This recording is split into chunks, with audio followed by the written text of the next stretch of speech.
Hey, I'm Billie Eilish, and you're on Los 40.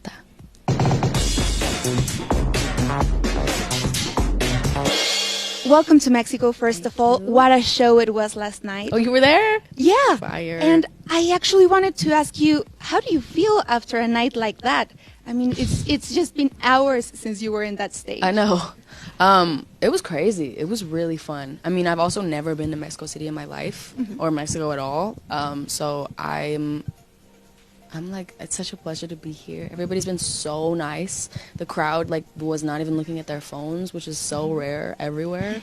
I was very impressed. It was very cool. It was super cool. And do you ever search reactions or ask on social media after you have a show? Because internet is going crazy. They loved it yesterday. Yeah. I actually don't really after shows. I mean, I always go on Instagram right after them and see what I've been tagged in and see what videos are out there or whatever, which I like doing. But I don't know. I should look into it more. You played Everything I Wanted for the first time live. Yes. Were you expecting the reaction? I don't know what I was expecting. I mean, it's funny. We never even rehearsed it ever. We rehearsed it. The only time we rehearsed it was we went to sound check at 7 a.m. yesterday, and we went and we did it 3 times in a row because we've literally never done it. We've never even almost done it. It's crazy. I feel like that's we've never had a song that we never have rehearsed at all, even though it's out. So it was really cool to get to do it, and I'm excited to do it more and see what the reaction is in different places. It is a beautiful song. I actually wanted to ask you, where did that come from? Because I think it's very deep. I mean, all of your lyrics are, but this one especially. Thank you. I mean, I just was saying that that song, every single lyric to me has a very specific meaning and a insanely specific instance that it happened, and I don't know, for some reason I feel like now that it's out, I kind of don't want to tell anyone what it's about or why it's about what it's about, because I've been seeing so many of the reactions to it and so many of people's opinions of what it means and what it's about and why I wrote it or whatever, and I kind of don't want to take away from that and spoil what it's actually about. I kind of want to leave it up to the listener. It leads me to my next question. It was, you've talked about how sometimes you write just for storytelling, not necessarily from a personal point of view, but you also do personal songs. So whenever you do a personal song, is it harder to pour yourself to show those feelings? It kind of is, because I mean, it's about yourself, and it's much easier to tell somebody else's.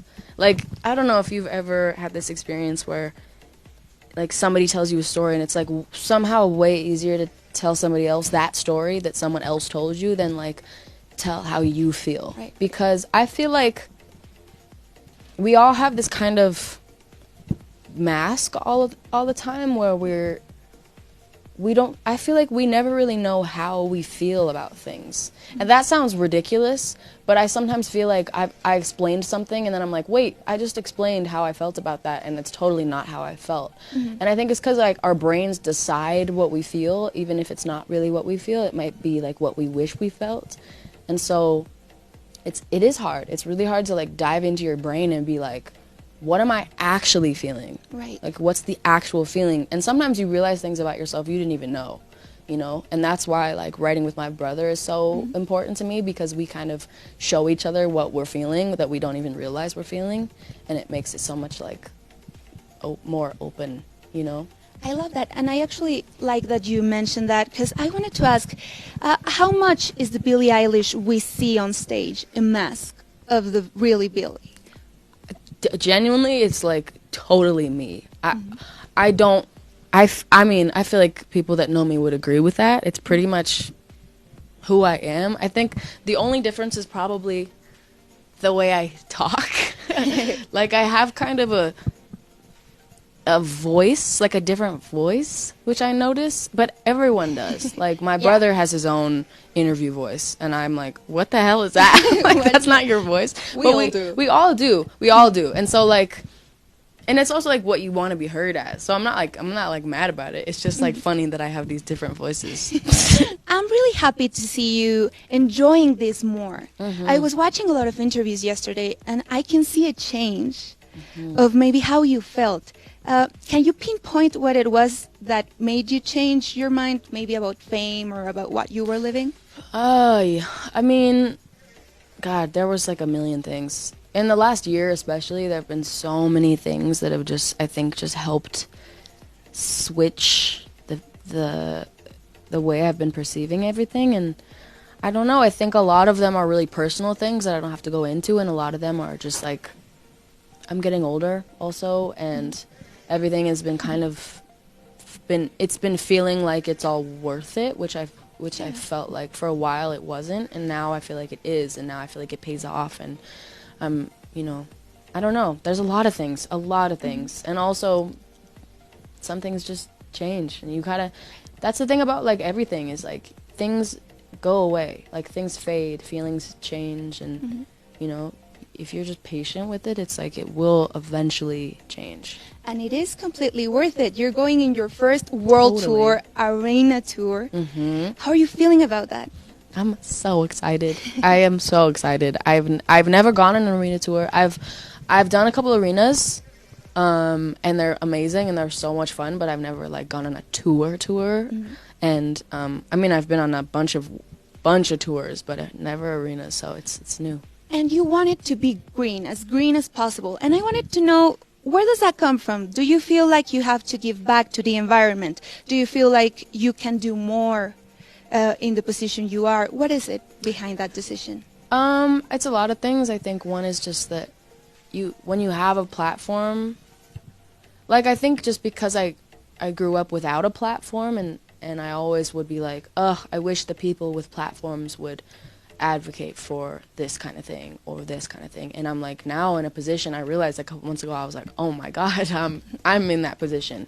Like I gotta take advantage of it and advocate for the things that I believe in and the things that I think are right. And I mean, it can't fix things, but it can help things, and it can change. And also like I also wanted to kind of give back in a way, just because I have a job where I have to do certain things that aren't great for the environment. Like I have to, you know, go on planes places. That's something I have to do. And because of that, I want to do as much as I can to like make up for that if I can. And I also want to learn more about climate change and like what we can do to help our carbon footprints, because I don't think I know enough about it, and I want to learn more, and I want to teach people once I learn.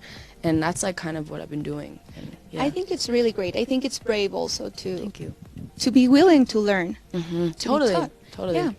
And still talking about the new song, I know videos are really important for you, and that you also consider yourself a visual artist.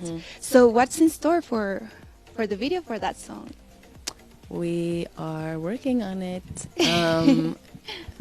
It's coming. I don't know if I want to say, you know, because I could tell you what's going on, but then if I do, then the internet will be like, put it out! And I can't have that yet. So it's not filmed yet. We haven't made it yet, but we are going to. But you're working on it, and it is something you're excited about. I'm so visually. excited, and I'm directing it, so wow, that's great. Yeah, I'm excited. That's great. I love that it is also part of your performance, like directing them yourself. Totally. Yeah, I mean, all the visuals, even like for the first couple years, like all the visuals I had, I made myself on like iMovie. Literally every single visual, every festival I played, all the visuals were made by me. They're all like edited by me and everything. And the ones we have now, I worked with this team, and they like made them, but I sat down with them and we like worked on everything for like hours and hours and hours, and I like gave them all the notes, and I'm so involved in that stuff. It's like annoying how involved I am, because I wish I could just sit back and like not worry about it, but then I would be mad and I wouldn't. No, but it's great because it's exactly what you pictured. Exactly, totally. Yeah. And well, my last question, you have been an inspiration for a lot of your fans because you dare to be different, because you're just yourself. So to everybody watching right now, what do you think is important about just not minding what people think and doing your thing. If you were trying to do things to please everybody else all the time, or, you know, who's gonna be like, who's gonna be happy with this, and if they're gonna, you know, whatever, like, never thinking about your own, like, wants and needs and just doing it for everybody else. It's like, what if suddenly everybody else, like, died or, like, wasn't there anymore? Then you'd, like, be stuck with this thing and that you only did and got to because of these people around you, and, like, is that really what you want? You know, and probably not. So I feel like do whatever's gonna make you happy if you were the only person on earth, you know? Perfect. Which is super selfish, but you gotta be selfish sometimes. Yeah. We deserve to be selfish. We do. Sometimes. Everybody does. Okay, so thank you so much. Thank you so much for Of being course. with us. If you want to say goodbye to people watching. Bye. Thank you for having me. Thank you.